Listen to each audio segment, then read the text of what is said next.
Galates 7, on descend un peu, Dieu nous a dit, nous ne pouvons pas se soucier de l'argent. Nous, les oiseaux du ciel, ils ne cultivent pas, ils n'ont pas un champ qu'il fait, mais Dieu les nourrit. Qu'en est-il de nous? C'est que Dieu a créé à son image. Toi, tu as pris ton temps de faire le bilan, alors que ces choses-là, le bilan que toi tu as fait, laissez-moi te dire la vérité, c'est le bilan païen. Un vrai bilan, l'homme de Dieu, un fils de Dieu, un fils de Dieu peut faire, c'est le bilan spirituel. Toi, tu as pris le bilan par des païens, l'argent, les vêtements, les voitures, les choses. Tandis que ton Père Céleste, il a tout. Si toi, tu prends soin de ta parole, il a même dit, la Bible est très claire, très claire. La Bible est tellement très claire, et les gens qui prêchent de l'évangile, ils ne vous prêchent pas la vérité. Ils vous laissent dans ces conditions-là pour qu'ils puissent bénéficier, je ne sais pas pourquoi. Moi, je préfère être dans le côté de la vérité. Je préfère rester comme c'est là, mais prêche quand même la vérité. Les responsabilités des chrétiens, c'est dans leurs mains. La Bible est tellement claire, c'est devoir. Lisez Galates 5 du début jusqu'à la fin. Tu verras comment un homme de Dieu va marcher. Tu verras comment un chrétien doit marcher. Dieu est clair, la Bible est tellement précieuse. Restez dans la Bible, vous verrez que Dieu est tellement bon. Ne laissez pas les gens lire pour vous la Bible. Parce que si les gens lisent pour vous, ils viendront avec leur interprétation qui n'est pas correcte avec la Bible. La Bible, que personne ne vous enlève la Bible qui vous donne une autre chose. La Bible est complète. La Bible est tellement bonne. La Bible que Dieu nous a donnée, c'est la meilleure des choses. La Bible a tellement dit les choses que tu penses que non, tu dis que non, Dieu a tout donné. Il nous a tout donné, on a besoin de rien parce que la Bible est complète. Tu as besoin de rien, si tu lis seulement la Bible, tu pries avant de lire la Bible, tu pries, Dieu révèle-moi. Tu verras que Dieu va t'ouvrir les yeux, tu vas comprendre c'est quoi il veut de toi. Si vous lisez Galates, il parle de beaucoup de choses que les chrétiens ils font dans leur vie chaque jour, mais qui est condamné à la parole. Et je vais donner un exemple. Quelqu'un il veut gêner. Il a pris le temps de gêner. Mais lui, il veut que tout le monde puisse savoir qu'il gêne. Alors cet homme-là, il a pris déjà sa gloire. Il a pris ce qu'il cherchait à Dieu. Parce que Dieu veut que toi, tu puisses prier en fermant ta porte. Que personne puisse qu'il sache que toi, tu es en train de prier. C'est toi, seul avec ton Dieu, qui doit voir et que mon fils, ma fille, il est en train de prier. Et à ce moment-là, lui, il va te donner ta récompense. Mais les gens d'aujourd'hui, ils nous font croire que prier devant les gens au coin de la rue pour que les gens puissent te voir et tu es chrétien. Les habitudes que nous faisons, c'est pas bon. Toi, tu es chrétien, tu es en train de prier. Il faut que tout le monde sache que moi, je suis en train de prier. Il faut que tu puisses publier des photos à gauche, à droite. Et tu veux tellement que les gens puissent savoir. Mais non, attendez ce que Dieu a dit, allez, fermer ta porte derrière ta maison et prier ton Père Céleste. Il t'écoutera. Mais au jour d'aujourd'hui, nous voyons comment un chrétien il est à l'église en train de prier, mais il fait les selfies. Oh Seigneur, oh. Tu publies ça. Mais comment tu dois pénétrer à l'onction? Comment tu vas descendre? Donc toi tu es venu à l'église juste pour faire ça et pour montrer aux gens que je suis à l'église. Ah non? Alors si tu lis à Galates, tu verras que ce sont les choses qui est des païens. Si tu lis la Bible va te révéler, ne faites pas ça, ce n'est pas bon. Parce que toi, tu ne lis pas la Bible, tu entends seulement que les gens puissent lire pour toi. Et tu veux traverser avec cette habitude en 2026. Être manipulé. Et que tu fasses des choses que tu ne vas tirer rien de Dieu dans ça. Tu viens à l'église, juste pour se faire voir. Tu as donné 1 euro à quelqu'un. Voilà un tel frère. En tout cas, je vais te dire une chose. Un tel frère qui avait un problème. Et il est venu vers moi. Je lui ai donné telle chose. En tout cas, c'était réel. Mais oui, tu as déjà pris ta gloire. Alors ces choses-là sont condamnées dans la Bible. Mais toi tu dis ça d'une manière subtile. Tu dis non, c'est juste un témoignage. Mais tu sais au moins tu dis pour que les gens puissent parler de toi. Tu bénis, tu donnes les dîmes, tu donnes les offrandes. Juste pour que les gens sachent que tu as donné. Non, qui va donner telle chose? Qui va donner telle chose? Pendant que tu passes, tu donnes l'argent là et que les gens voient. Et tu as tiré déjà la gloire. Tu as déjà tiré ta bénédiction. Alors tu n'attends rien de Dieu. Alors tu t'es étonné, tu n'es pas béni.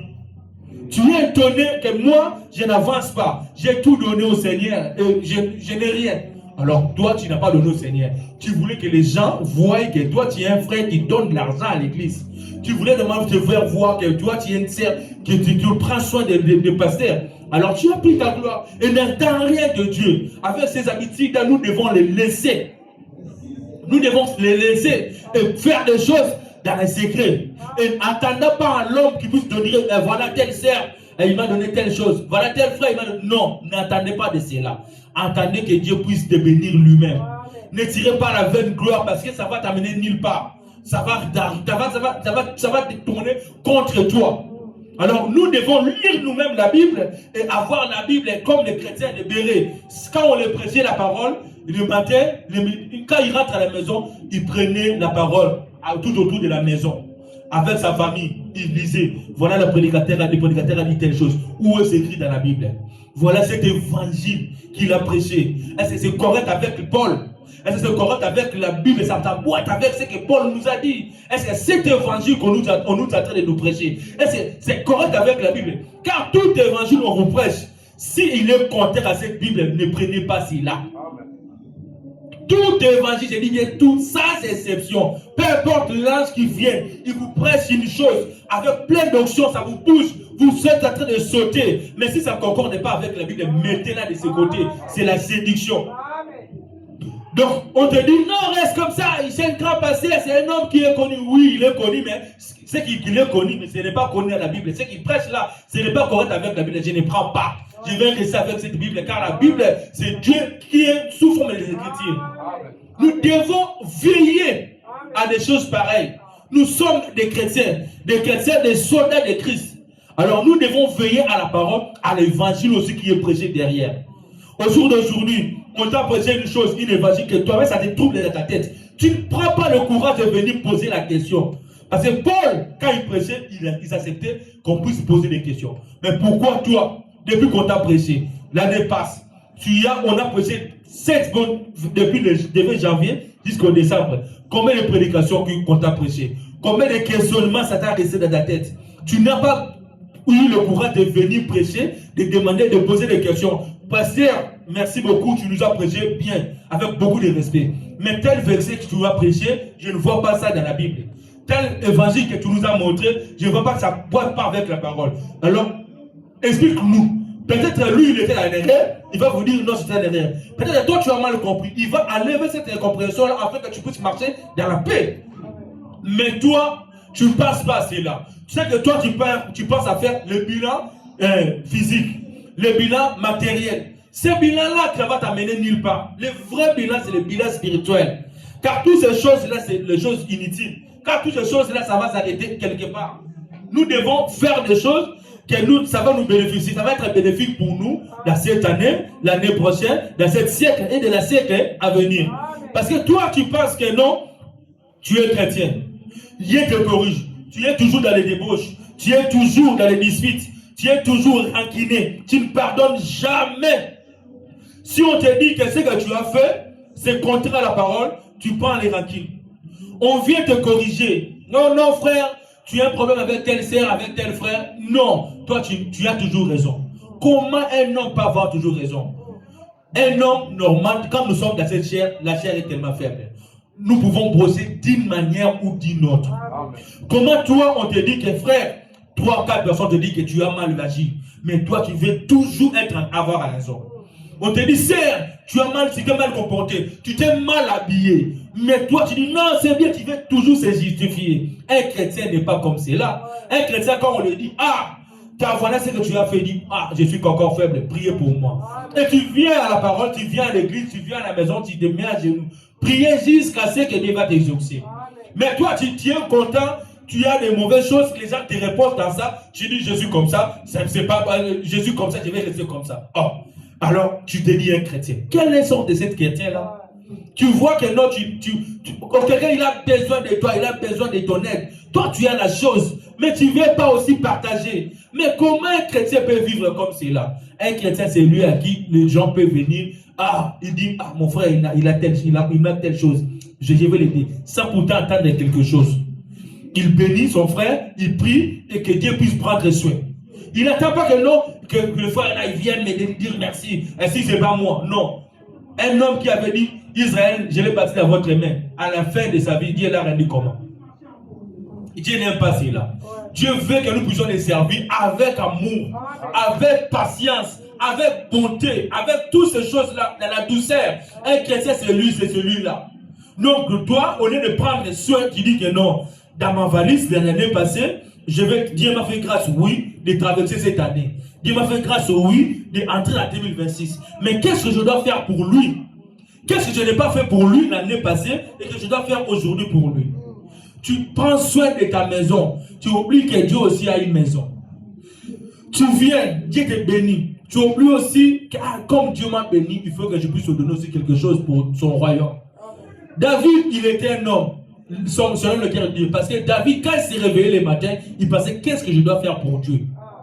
Il pensait, Dieu m'a tellement béni. Qu'est-ce que je dois faire pour lui? Que Dieu m'a tellement béni. Qu'est-ce que je dois faire encore aujourd'hui pour lui? Dans sa maison, ça manque de quoi? Tu regardes, donc je dois faire telle chose. Je dois faire telle chose. Je dois encore faire telle chose pour notre Dieu. J'ai pris ma journée pendant tout au long des semaines, lundi, mardi, mercredi, je dois aller pour être avec Dieu. Pour passer le temps, pour prier, pour se consacrer pendant que nous serons ensemble. Parce que là où 2 ou 3 se réunissent, il est là au milieu d'eux. Tu viendras pour prier, tu viendras pour adorer. Le dimanche, tu ne marqueras pas l'église. Pour venir à l'église, dans 2025, on t'a poussé. Viens frère, viens sœur, viens. Mais 2025, on te pousse encore. 2025, tu étais toujours en retard. Tu viendrais toujours en retard. Tu faisais tout pour venir en retard. 2026, tu veux passer encore. 2026, je pars à l'église en retard. Mais un chrétien, quand est-ce que tu vas prendre le concert? Si on t'appelle dans un boulot, dans un rendez-vous, tu viendras 1 heure avant. On est tous là. Si j'ai un rendez-vous avec un client, avec telle personne, je m'arrange que je sois toujours 1 heure avant pour que je ne puisse pas rater la chose importante. Mais comment un rendez-vous avec Dieu? Tu te réveilles lentement, tu commences à brosser lentement, tu cherches à faire ça lentement. Donc tout ça pour passer le temps, pour être toujours en retard. On a dit 30 minutes avant le moment de consécration, 30 minutes avant. On a dit non, je dois être à l'église pour maintenant, pour être dans les moments de calme, les moments de méditation. Toi, tu as oublié, tu ne viens jamais. Tu viens seulement, le culte a déjà commencé. Parce que parfois, le moment de l'offrande s'est déjà passé. Car le culte, ça commence du début jusqu'à la fin. Le moment de silence, jusqu'à quand on dit Amen, Amen. C'est notre culte. Ça commence comme ça. Mais toi, tu es content, tu viens. Tu ne vois pas comment l'église commence. Le premier mot qu'on bénit, première bénédiction, premier pousson qu'on lit ici, c'est une bénédiction. Dieu peut venir visiter pendant le moment de pousson, à l'introduction de l'église. Dieu vient te visiter. Tu avais un problème, au lieu d'un pousson, tu sais, c'est là, c'était ta bénédiction. Mais toi, tu ne penses pas à ça. Tu viens toujours en retard. Tu es aussi content. Tu es tranquille. Tu marches et tu veux passer 2025 avec cela. Alors nous devons enlever cette habitude. Nous devons voir qu'est-ce qui nous a bloqué, que Dieu puisse m'utiliser avant. Qu'est-ce que ça m'a empêché que Dieu puisse être à côté de moi? Qu'est-ce que ça m'a empêché que Dieu puisse être aussi puissant? Un homme de Dieu puissant. Qu'est-ce que ça m'a empêché d'être aussi un chrétien puissant? Une femme puissante dans la parole. Car ce n'est pas seulement les hommes. Tu peux aussi prier pour quelqu'un. Et t'as qu'une femme. Tu peux aussi exhorter quelqu'un et ramener quelqu'un qui était égaré. Ramener-lui dans la parole. Tu peux aussi par ta vie épater ton voisin. Par ta vie, épater ta voisine. Mais je t'ai trouvé, tu es aussi chrétien, je t'ai trouvé aussi bien. Comment tu fais pour être aussi comme ça? Comment aussi tu fais pour être aussi doux comme ça? Alors, tu pries où? Je suis à Goshen, je suis dans telle église, je suis chrétien. Viens voir, viens écouter. Ce que je mange, viens aussi manger, tu verras, tu devras devenir comme cela. Mais toi, ta vie n'attire jamais quelqu'un vers toi. Ta vie n'attire jamais les gens pour venir écouter notre Dieu.